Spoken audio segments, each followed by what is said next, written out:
Hello, I'm going to show you how to align a bent C-frame unit. Sometimes they get bent left to right from getting tossed around, thrown around the shop floor, or falling off the press accidentally.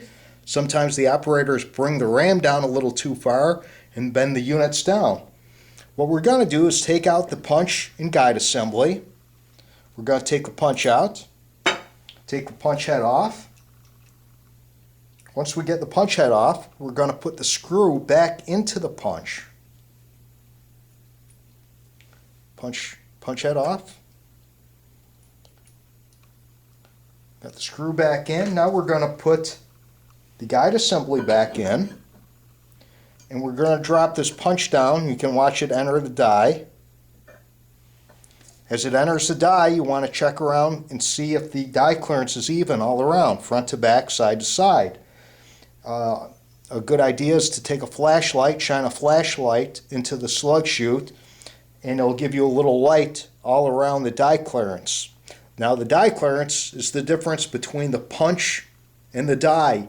You need a little die opening, otherwise you'd be driving the punch into the metal. It'd be like hammering a nail into wood. You wouldn't be able to pull it out very easy. So you have to have 10% of the material thickness is your die clearance. So we're checking the alignment. We want to see if the punch is too far to the left, too far to the right, if it's towards the front or towards the back. If it's too far left or right, we want to pull the punch and guide out, put the bottom of the C-frame unit into a vise, clamp it in good, get a pipe wrench, and slightly bend it the opposite direction of whatever side the punch was shearing on. If it was the left, you want to move it to the right a little, put the punch assembly back in, see how it lines up. You don't want to hit it with a hammer.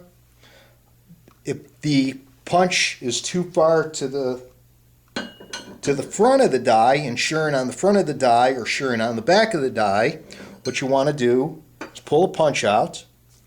If the unit's bent down, you can get a wheel puller from a hardware store, auto parts store. This is old school wheel puller. And you can actually jack up the C-frame, drop the punch and die back in.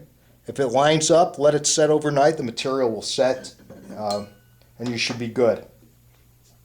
What you want to do, one of the reasons why the operators bottom out the punch, the C-frame punches, they'll sharpen the punch tip up, and after a while, if they take too much of the punch tip off, they need to put a shim between the punch and the punch head to get the original length. And you want to check the manufacturer's book to see what the original length is.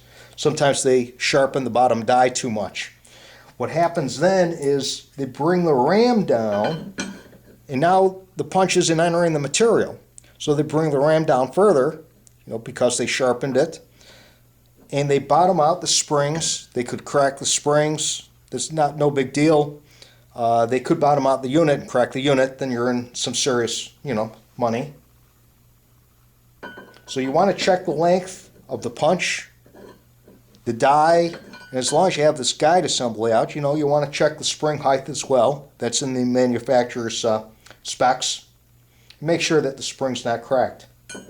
Once you get it all reassembled, you should be good to go. You shouldn't have any punch sticking.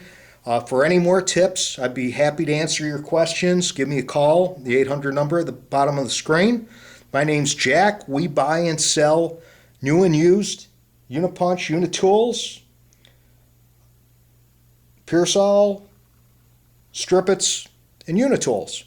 Thanks for watching.